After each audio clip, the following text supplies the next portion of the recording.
This just in. It's time for the wrestling show to take a cynical look back at Monday Night Raw. So, let's go. And a 1, and a 2, and a 1, 2, 3. Lip really loves wrestling. He likes to talk about it too. If you like to watch wrestling like he do, come and join us on the wrestling show. On the wrestling show. On the wrestling show.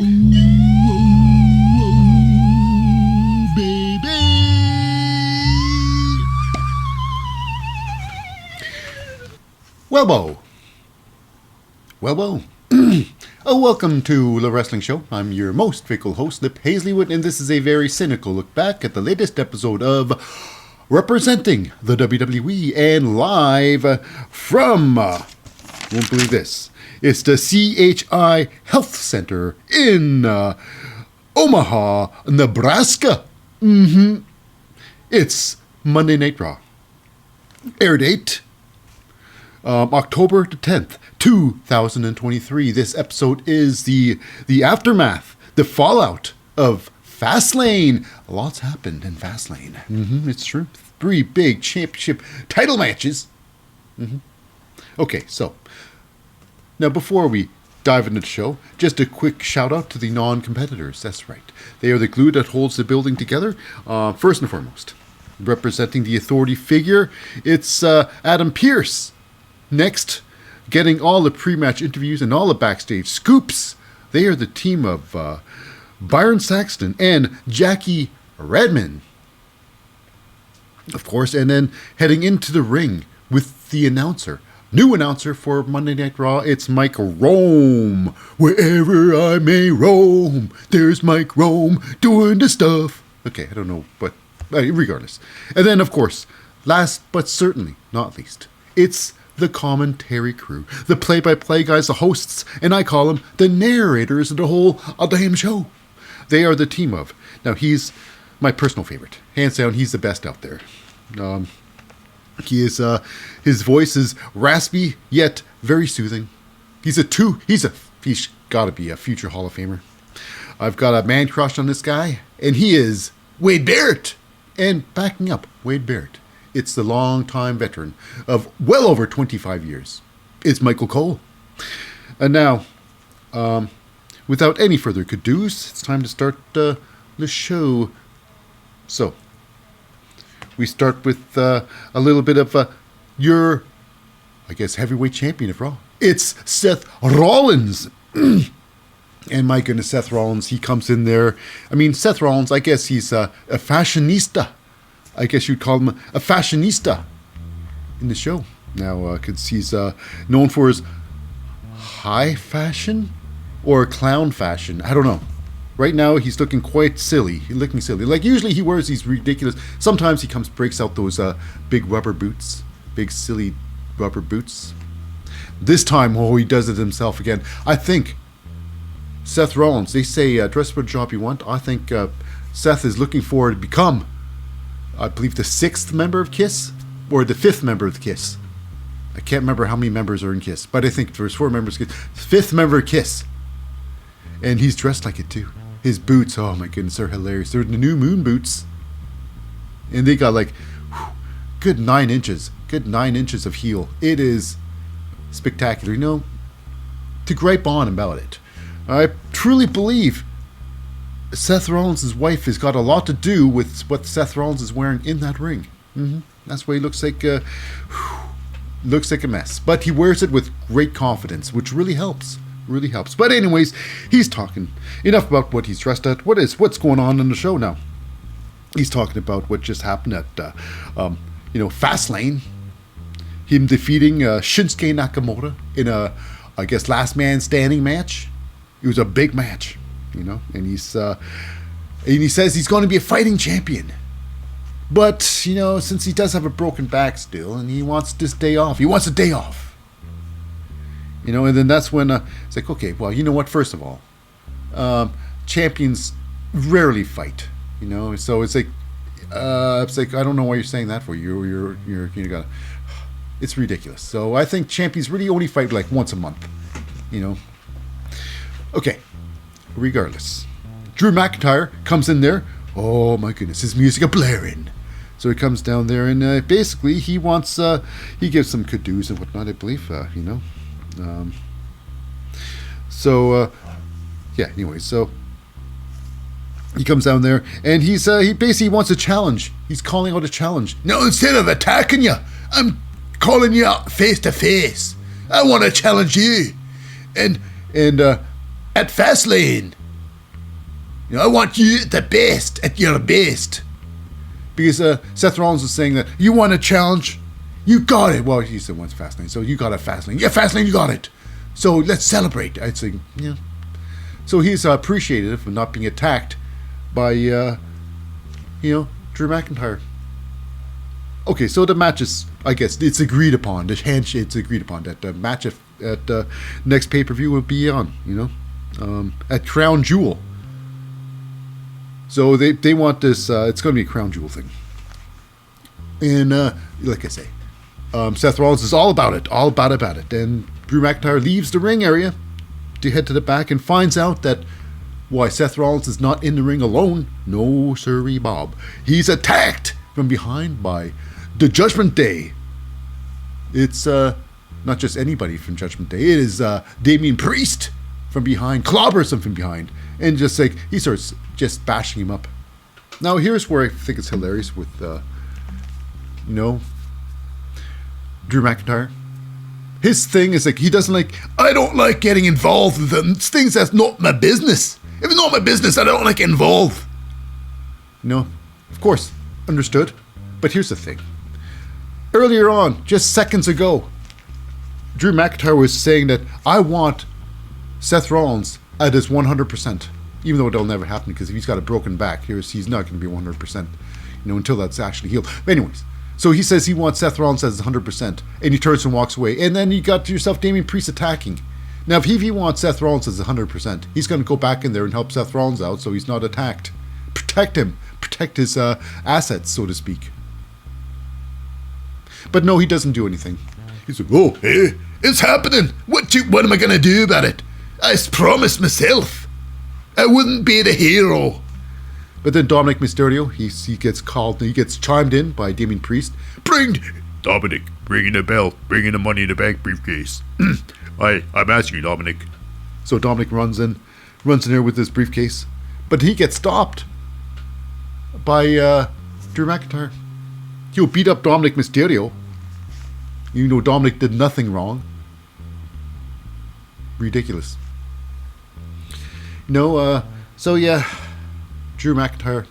It's confusing. But I guess he does save himself from having to fight Damian Priest for the title. I don't know. It's weird. It's just a weird thing. It's why Drew McIntyre would worry now, but not 5 seconds earlier. Anyways, inside the ring, that's enough time for Damian Priest to go, hey, what are you doing there? That's it. Drew McIntyre, it's over for you. And then that's when Seth Rollins comes and attacks. Oh, knocks Damian Priest out the ring there. And yeah, it's all good. So, after that, we go to our very first match of the night. Oh, it's a big one. It's a big one. It's representing it. Now, this one here is not just any match. It is a Vikings rules match, which means, I guess, anything goes. Anything goes. No holds barred. No disqualifications. Like no holds barred. Now, we got a moment in this match here where Kofi Kingston, he goes for a tope suicida over the top rope. It's supposed to be like a trust fall type thing. He's got to rethink this thing. Either he go for the full trust fall, 100%, like just stand up on the ropes and just bounce backwards, like trust fall. But he's doing a tope suicida thing. He dives over the ropes there and he tries to spin his back. So he does this. He jumps over the top rope and he hits Ivar with a crossbody. Somewhat of a crossbody. But Kofi Kingston goes down pretty poorly. Now, in one angle, looks like he's going down head first. Bam! wham, just driving his head down on the 5 inches of foam out there. But he does get his head to the side. But I would imagine that's not good for the career or the neck.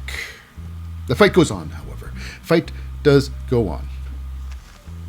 Now, Kofi Kingston. Now, this also, Viking rules match, means you can get a pins, falls counts anywhere.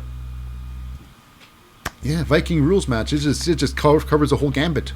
Covers a whole gambit. Anything goes. How exciting is that? And why did they have this rules? I don't know. These Viking rules match only benefit Kofi Kingston because he's a smaller guy. Ivar, he's a big guy. Now, again, last week, Ivar did not have Valhalla, come into the ring. This week, he also didn't. He's there alone. So, but this fight goes on. And I thought, oh my goodness, what's happening with Valhalla? The most curvaceous woman in Raw. The sexiest woman in Raw. But she's still not there. Anyways, the match goes on. Kofi Kingston tries to get a pin outside the ring there, but the match carries on. Now, Kofi Kingston gets his, what's that? He calls it the Trouble in Paradise. It's basically a trip, really a nice looking trip. But it doesn't work. The match goes on.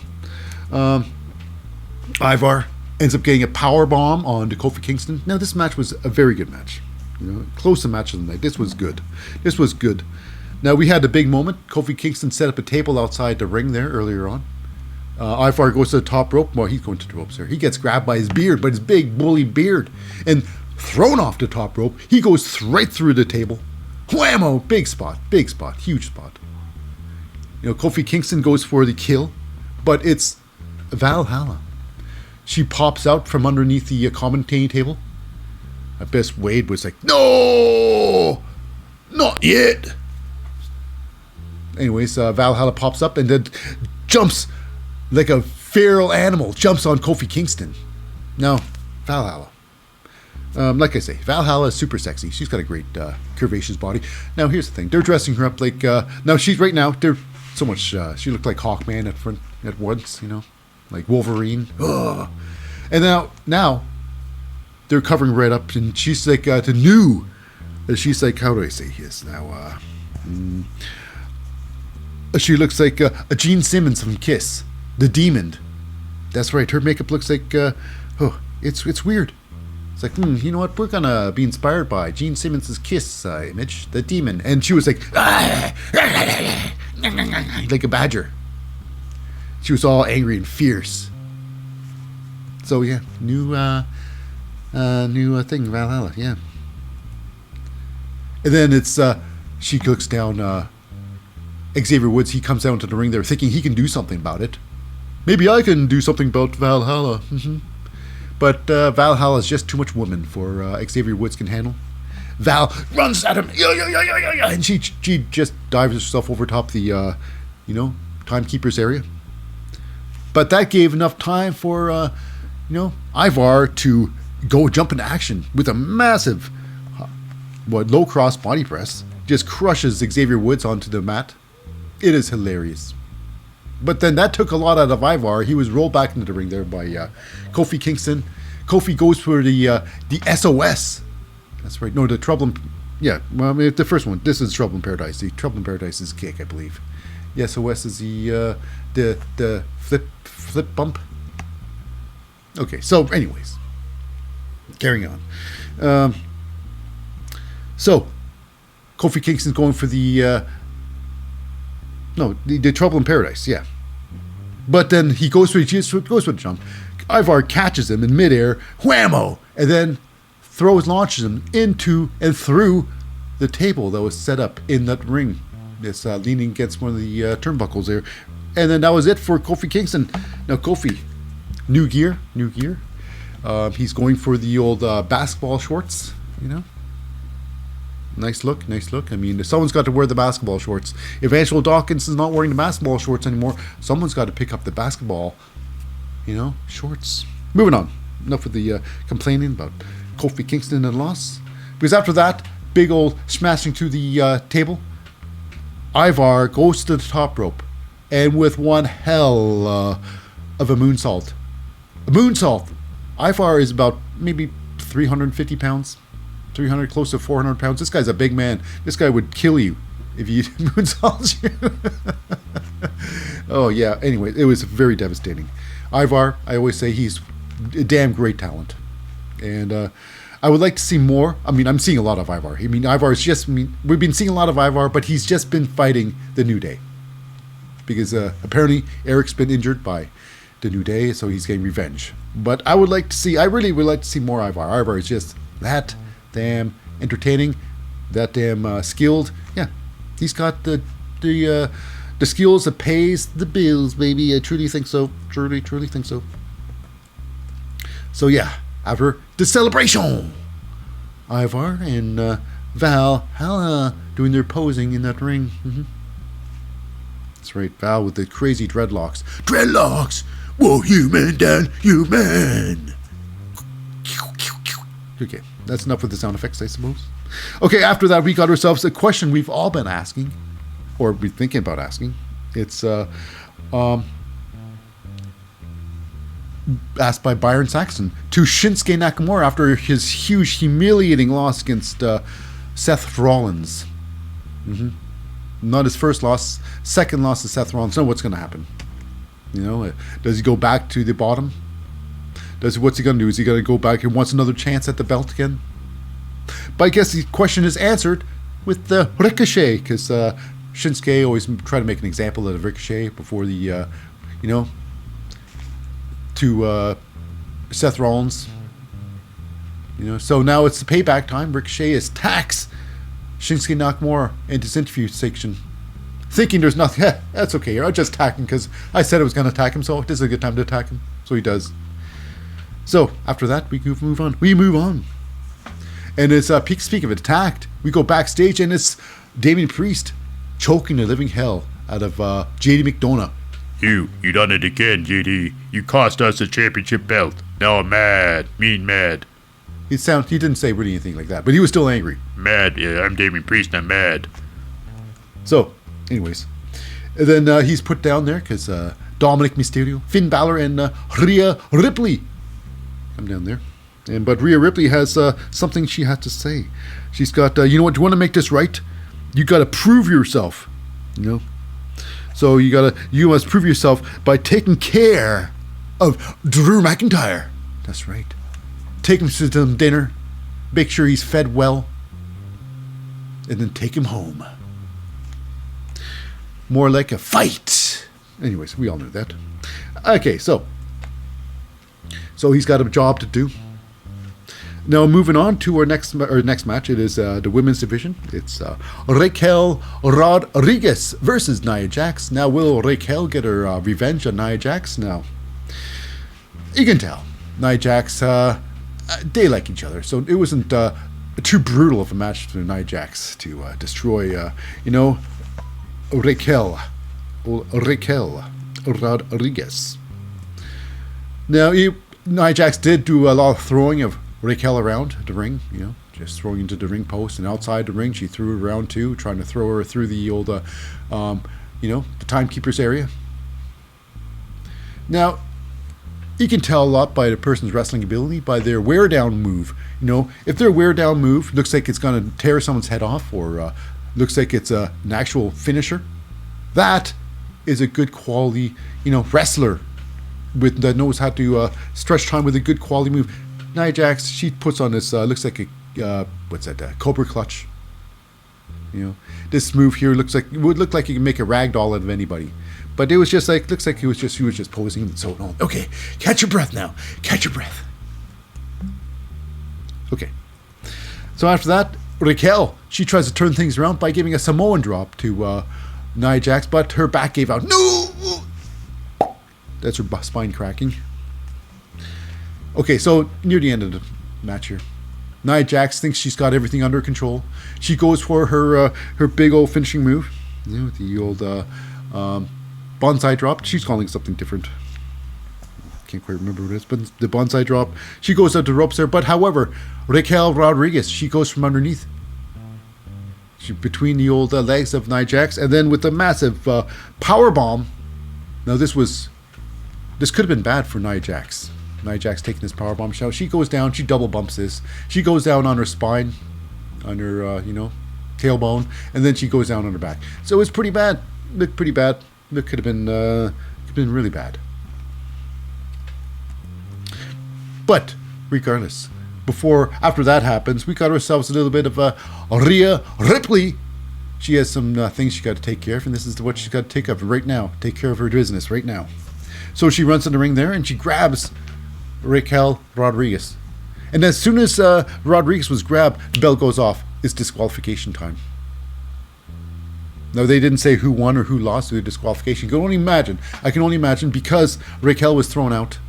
Nia Jax got to win because that's how it usually goes. So I'm thinking this. You know what? For everybody who's been thrown into the ring by their friend, and the referee doesn't think anything of it, shouldn't those be disqualifications too? Regardless.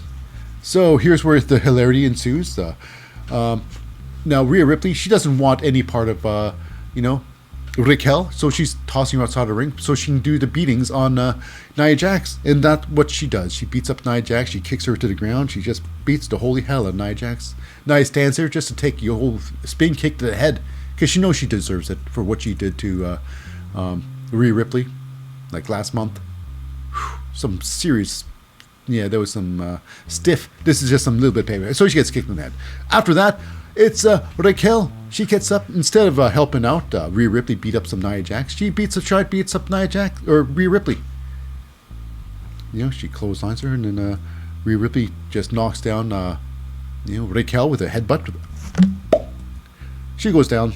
And then we got ourselves another person, Shayna Baszler, who's also been wronged by Nia Jax. She runs to the ring there. She wants a piece of Nia Jax. She goes and drowns and pounds. Now, this is where it gets interesting. Rhea Ripley is thinking, well, I wanted all of this. I wanted to beat up Nia Jax by myself, so she tears off, Shayna Baszler. They get in a little face-to-face. Who's going to beat up Nia Jax? Me or you? And whose ring is it? Anyways, well, we all know it's Rhea Ripley's ring. Now, Rhea Ripley, she's looking with her new look. I don't know. Rhea Ripley's pigtail Rhea Ripley. I don't know. It is, it's a new look. She's doing things with her new hair. And pigtails is definitely an interesting look. Anyways, so Shayna Baszler's all right. She's about to turn around to leave the ring, and she's spun around by Rhea Ripley. And then, that's it. It's over for Rhea. She gets German suplexed right then and there, and then a big knee lift to the face, saying, "Now what you did? Now what did you do? You made me do it." So yeah, I guess who's going to be the queen of the ring? It's Shayna Baszler. Looks like she's trying to step on up. Speaking of stepping on up, we have ourselves a little bit of a backstage controversy with, I guess, Drew McIntyre and Seth Rollins. Seth's like, hey, you know what? What the hell? What the hell, man? I was attacked. You did nothing. And Drew's like, you don't understand. I'm trying not to be the hero around here. But Drew, he's like, like I say, if Drew McIntyre says he wants a clean, a healthy Seth Rollins, that means you're going to make sure Seth Rollins is healthy. Otherwise, you would have just fought him for the main event tonight. Because that was a challenge. No, I don't want to fight you tonight. I'll take you at Crown Jewel. So, yeah. So, next up, we go backstage with Jackie Redmond with Shayna Baszler. And, I guess, what's this all about? What's it all about? Give us some feedback on about all the mayhem that happened in the ring. And it's all about who's the baddest woman in Monday Night Raw. And Shayna Baszler wants to be that person, And then what happens is hilarious, because after the conversation, Shayna Baszler walks off, and then the Tozawa meme Tozawa. He walks by and he just puts on his dumb face. He walks off and does nothing. Tozawa. Well, at least he's got airtime. You know, people are like, yeah, well, what happened to Tozawa? Well, look at that. He made a dumb face and he walked off like an idiot. Yep, Tozawa. But I always say this. Tozawa's really got to go into this dumbness. You know, the clown. You know, he sees Shayna Baszler does a dumb face, but he's like so shocked. His legs go wobbly. He falls down on his face like an idiot. That would be hilarious. You got to lean into these dumb things. You know? And what can it hurt, Tozawa? Only your face. Okay, so moving on, we go into the ring with a little bit of a Michael Cole. Michael Cole, he has a big interview, in-ring interview. And it's with Jey Uso. He comes out there with his music, you know. And then he goes in the ring there. But most of all, they're waiting for one thing. Wrestling has more than one. That's right. Royal family. The man himself. Your new tag team champion. The son of a plumber. I got a rumbling in my bowels, and I think I'm gonna blow. There's a bathroom stall, I'm finally here. The toilet's there, I'm about to blow. I ate 5 tacos before the show. Shut the door and I sit down on the throne. Oh, whoa, I was never potty trained when I was younger. My father was never there. I did a poo today, don't have to do lingerie. I told my mother. That's right. Cody Rhodes! In case you haven't noticed now, man, I do love that theme song. It is so catchy, so damn catchy. Love it. Love every single verse in that song. Anyway, so Cody Rhodes and Jey Uso, main event Jey Uso, are in that ring there, toting that they're the new champions and what things are going to be like. Things are going to be like with the new guys and the champs. Now, the question is, how does being champs, what does it feel like being champs? You know? Anyways, the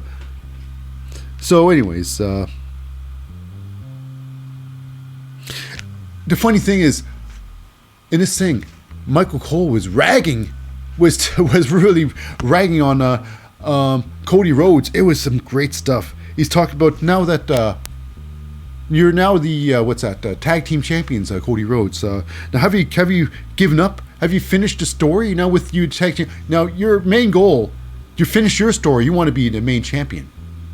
Does it mean you finished that story?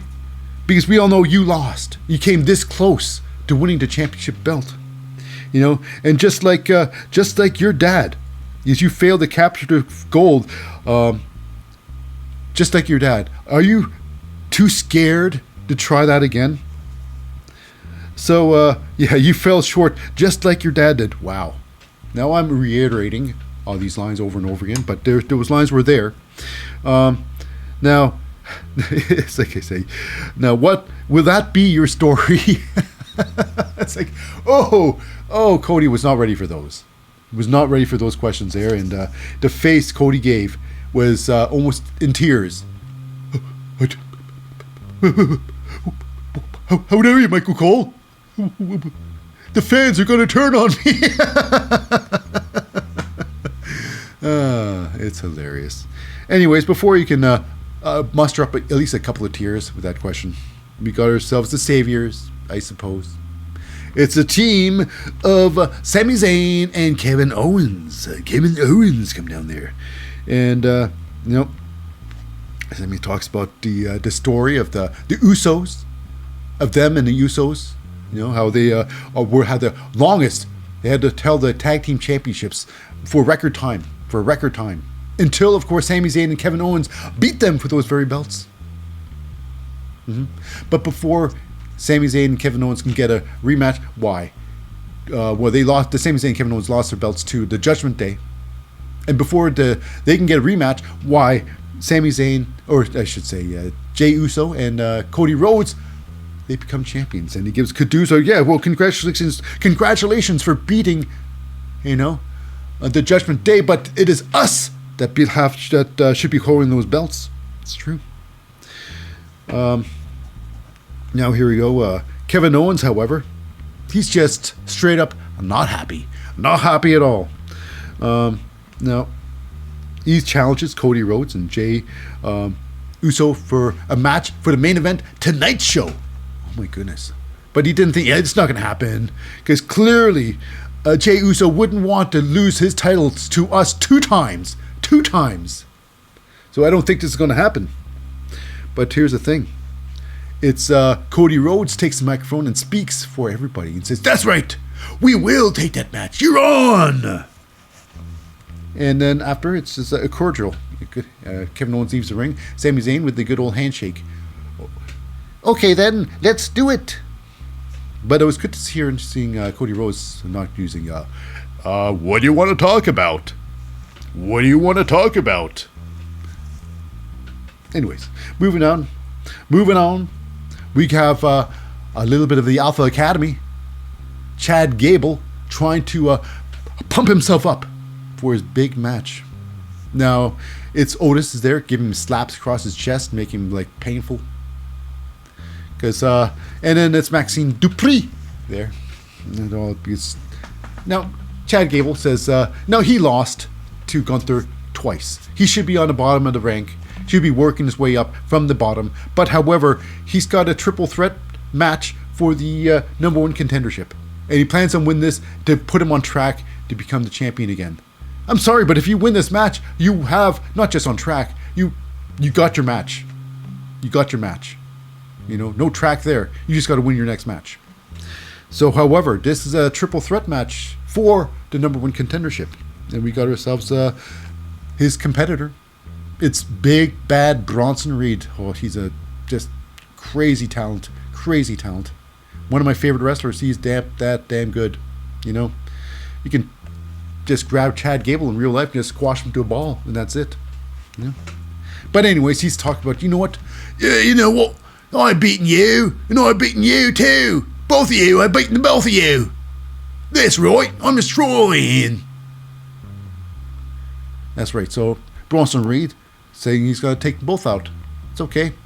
Ready yourself all you want. Be saying stuff like that. But who's going to be the next challenger to Gunther? Intercontinental Championship would be Bronson Reed. Anyways, the triple threat match begins. And we got ourselves our first competitor coming out there. It's ping! Wait for the Ricochet. Ricochet walks out there all confident until, of course, his confidence quickly leaves him with Shinsuke Nakamura attacking him from behind and beating the holy hell out of Ricochet. I'm thinking, well, of course, it's just a little bit of revenge, you know? If Ricochet just waited until his match was over and then attack Shinsuke at another time. So, yeah, just give Shinsuke some reasons to beat you up some more, you know? But anyways, he beats up some Ricochet, but Ricochet is good enough to be in the match still, but that gives him an excuse why he's going to lose. The good excuse. So here's the match. It becomes basically a handicap match. Bronson Reed versus Alpha Academy's Chad Gable and Ricochet. And wow, this match was good. Was all right. It was about a little over 6 minutes. A little over the 6 minutes long.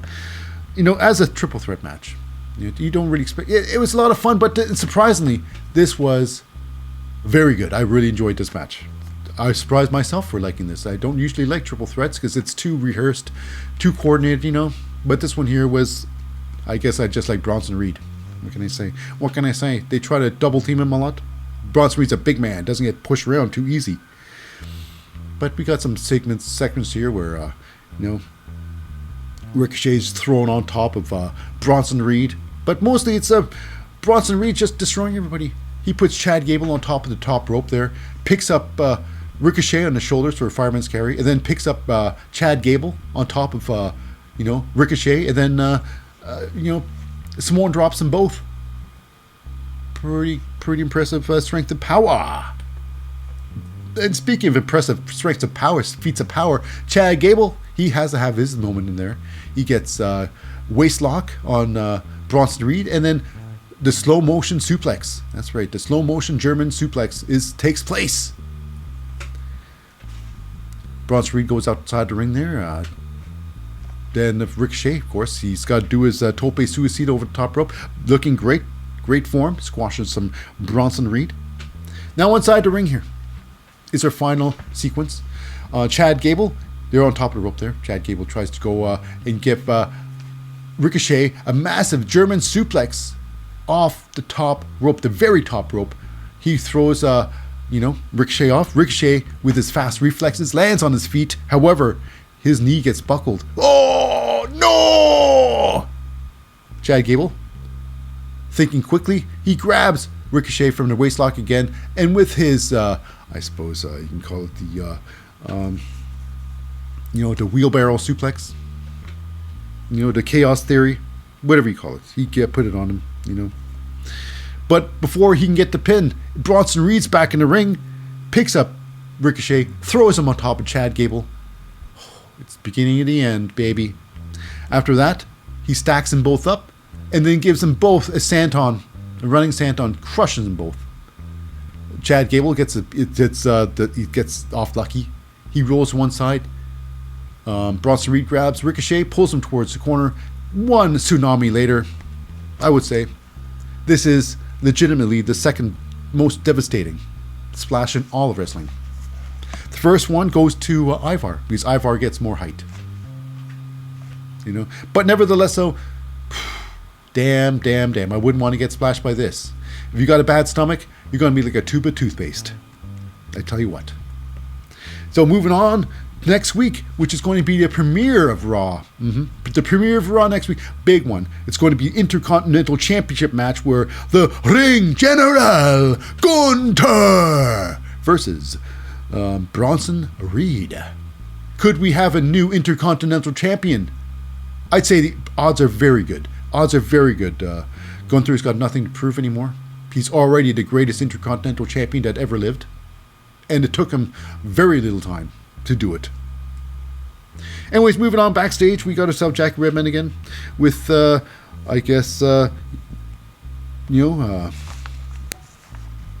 Lynch. Becky Lynch in there, And the whole thing's like, oh, so you've been injured? You got a bunch of stitches in your arm there from when you got jabbed while doing gardening? Didn't say that. They were supposed to be during the match with Tiffany Stratton. Tiffany Stratton, the greatest. Right now, I think she's a superstar. She's injured right now, but Tiffany Stratton, goddamn, she's one damn great wrestler. Big fan.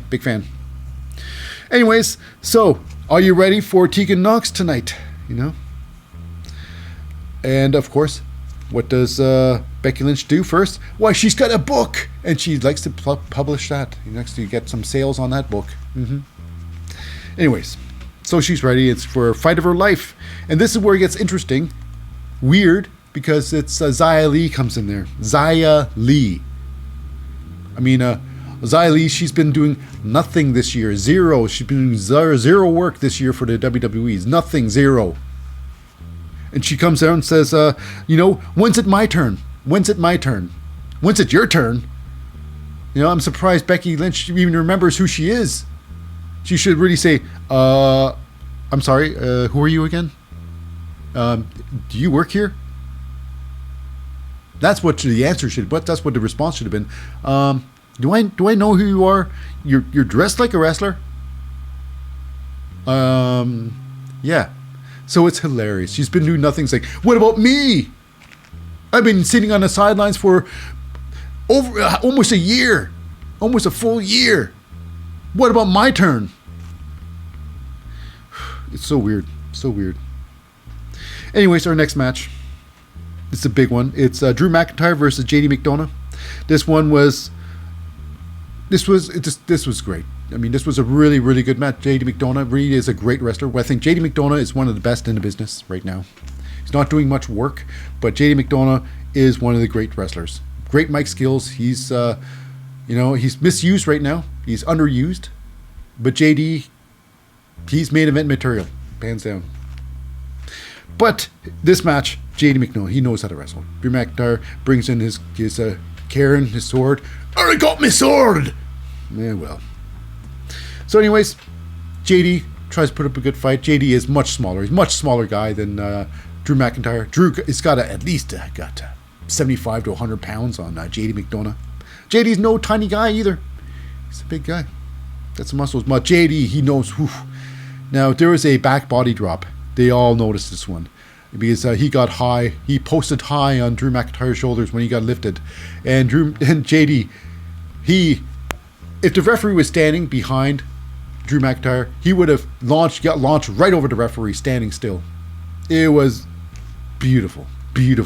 Just a lift. It was it was appreciated, that one. Anyways, the match goes on. JD McDonough targets the leg of Drew McIntyre because I guess Dominic Mysterio, he accompanies JD McDonough to the ring. Even though JD McDonough's not really Judgment Day yet, but Dominic was put in charge of helping out. So Dominic gets Drew's attention, and that's where JD starts taking over with the leg chops the leg, gets a knee out, and think could this be something that could cause Drew McIntyre to lose his match, a knee problem. Anyways, the match goes outside. Drew McIntyre with a massive clothesline on JD. JD takes a massive 3. He just does a full flip, lands on his face. It is some serious wrestling by JD. He's looking great. Now, of course, JD gets thrown into the ring there. Dominic Mysterio tries to help out again because, of course, the referee, when someone gets thrown into the ring there, referee takes his 100% concentration onto the wrestler that's inside the ring. Doesn't see anything behind him. Dominic throws, Drew McIntyre into the post. He's then put into the ring there. JD McDonough tries to put things away. He just tries to crush the leg of Drew McIntyre. He goes off the ropes there with a massive double knee. You think, whoa, this is some serious damage on Drew McIntyre. Wow. And then we get the end sequence here, where Dominic Mysterio once again tries to interfere. He holds on the leg of Drew McIntyre. The referee's his attention is being taken by JD. Drew kicks off Dominic Mysterio. Oh, he throws himself onto the commentating table. But inside the ring, you would think this is it for Drew McIntyre. But Drew McIntyre gets his massive DDT onto, JD McDonough. And after that, he gets the Claymore. The leg is a little bit sore. But not sore enough. Claymore, it's over. JD McDonough loses to Drew McIntyre. So, watching the match, it's, you can say it's Damian Priest watching the match backstage with Rhea Ripley. And Damian's like, well, I guess I'm going to have to handle this after all. And Rhea's like, oh, I got an idea, Damian. Went on. We go backstage now with Wade Barrett with a newly formed team, so to speak, maybe, of Johnny Gargano and Tommaso Ciampa. Now, what about is DIY back? Do it yourself? Now, they're talking about what about DIY? We've been 7 years in the making. This is inevitable. They'd be on the main roster on Raw. DIY is undeniable. So is DIY back? Is the question. Now, before they can answer that question, we got ourselves a little bit of an attack. It's Giovanni Vinci and Ludwig Kaiser attacking. Big boot to, the face of Johnny Gargano before the attack, as the attack starts with a big kick to the face. And like an oyster through a seal's colon is Wade Barrett out of the interview area. So, yes, he's out there really quick. And then the beatdown. I can only imagine this. Something has happened to Tommaso. Perhaps with the match with, the match with the Gunther at, what's that? Fastlane. I think Tommaso Ciampa injured himself there. Because he was put onto a sleeper hold at the end of the match. At the end of the match. And that was it. He fell out. He lights out. I don't think he was supposed to go out like that. So the ref stopped the match, and I think this is fallout. I think Tommaso Ciampa is seriously injured. So they still want to go on with the DIY angle still into the thing, because the WWE's tag division is in a garbage. It's a dumpster fire right now, the WWE Tag Division. And there's some hope for possible competition in the tag division. DIY in there. This is great. But, like I say, I think something's wrong with Tommaso Ciampa. So the fight is on. You don't see what's happening to Tommaso Ciampa. He's off to the side because they got to handle this delicately. So you see the only thing you see is Johnny Gargano getting his head kicked in. Getting head kicked in. You know, they give him a warning. They throw him to the ground there, and they leave. Yeah, I think how bad is Tommaso Ciampa? I'm thinking pretty bad. Concussion. I don't know. Something. More than concussion, I'm sure. So after that, we got ourselves a Michael Cole and Wade Barrett. Mike was giving some hell, giving some frustration about why you leave. So why'd you leave? What was you were out there fast? It was hilarious, you know. So yeah. Okay, so next after that. It's like, well, you know, these days I'm more like a lover, not a fighter. I'm a lover, not a... Yeah, Wade Barrett, he's great.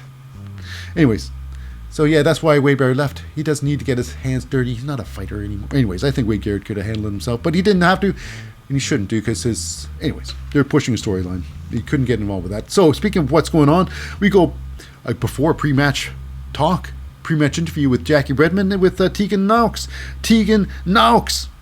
And about their big match of her career, which Becky Lynch is saying, this is a match of your career. Of course it is. And is she ready for it? Well, she looks ready. Tegan Nox got her hair freshly dyed. Her nice, beautiful rainbow colored hair. Purple, red, greens, yellows.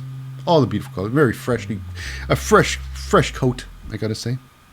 And then before anything can happen, we got ourselves Natalya Bret Hart. She looks great though.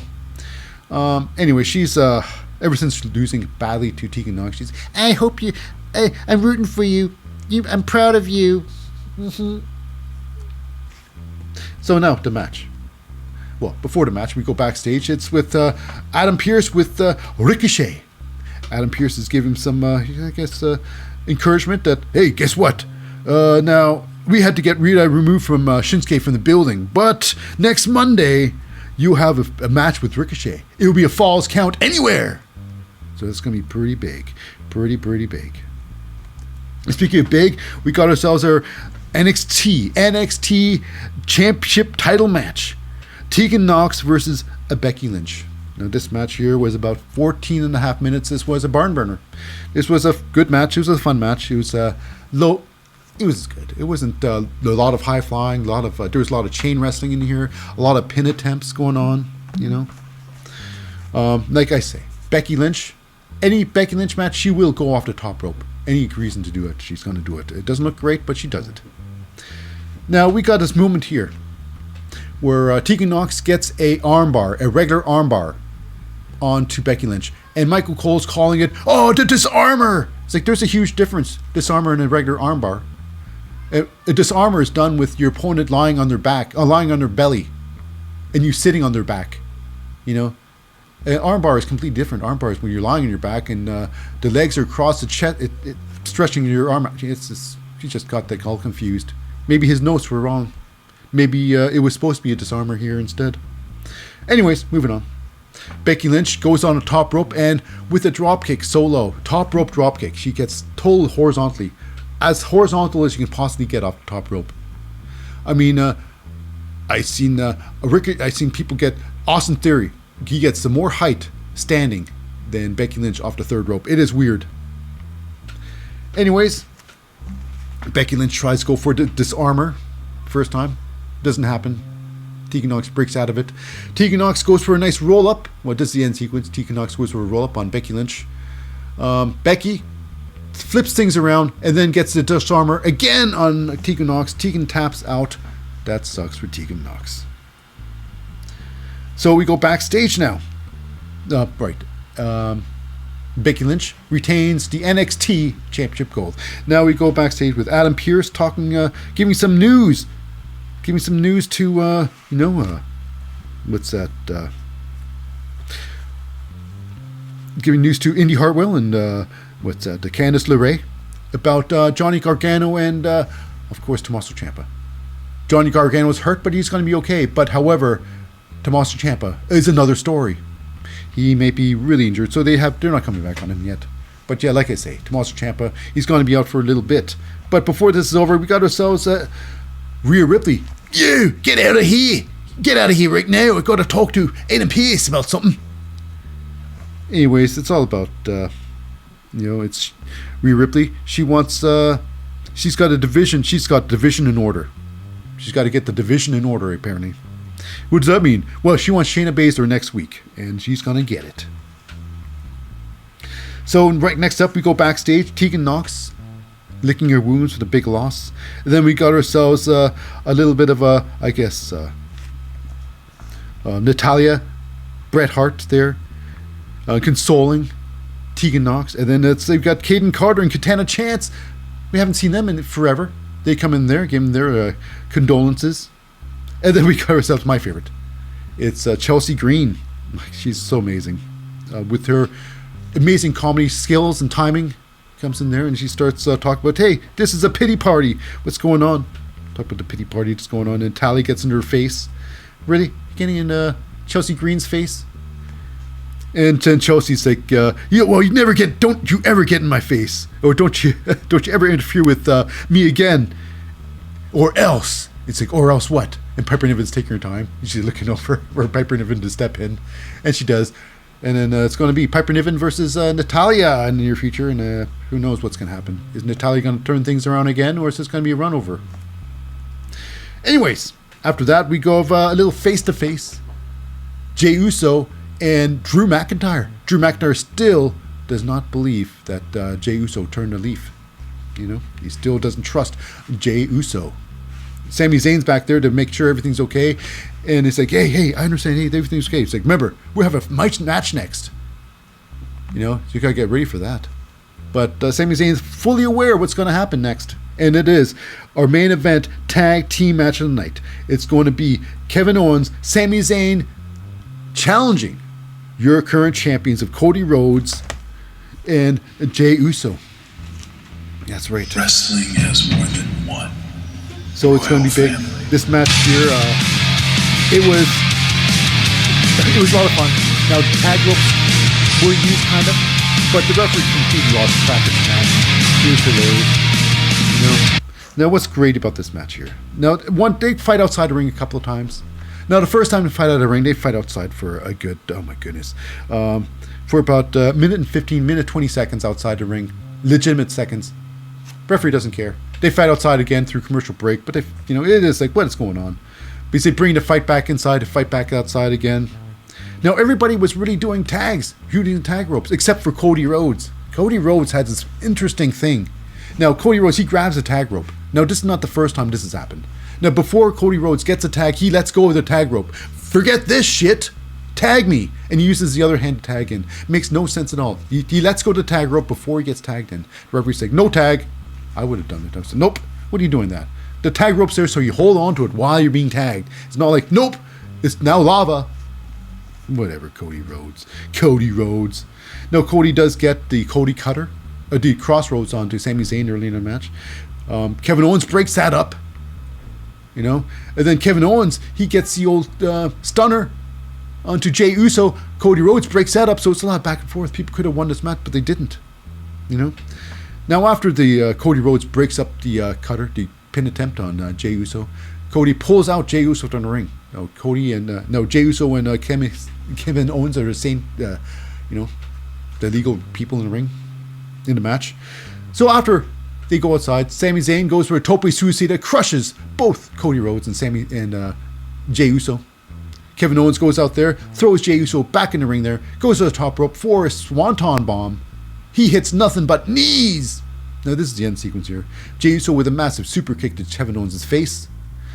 Sami Zayn comes in there to help out. He gets super kicked in the face. And then Cody Rhodes comes in there, crossroads Sami Zayn, right down, done. Sami Zayn is donezo. And then Kevin Owens is set up for the big move. It's called the, Cody 1D. the one and done into Cody. So he get double soup kicked in the face. Jey Uso picks up Kevin Owens for the one and done. So it's called the Cody 1D. Cody 1D, ridiculous. Cody with the Cody cutter done. But here's the thing. Cody Rhodes, when he does the Cody cutter, he goes down. He goes down awfully weird. He goes down on top of his head. He so badly. Things were off here. Cody Rhodes literally folds himself in half when he lands. He folds himself right in half, bounces off of his head like a spring. It was tough to watch. Is Cody Rhodes injured again? Because he was really working that neck with his hands. Could it be a Cody trope? But I don't think so. Cody Rhodes landed on his head really damn hard. Is Cody injured? Who knows? I'm thinking yes, Cody injured himself in this match. How badly? Who knows? But there is an injury. I can tell. I know. I can feel it in my bones. But however, retaining the tag team champions of the WWE is Cody Rhodes, and main event, Jey Uso, Mr. Sneakers himself. So yeah. Anyways, that does wrap it up for this episode of Raw for this week. Now, for our podcast listeners, stay tuned for NXT right after this short break. But for our YouTube audience, that's it for tonight. I've been your host, Lip Hazlewood. I'll see you next time on The Wrestling Show.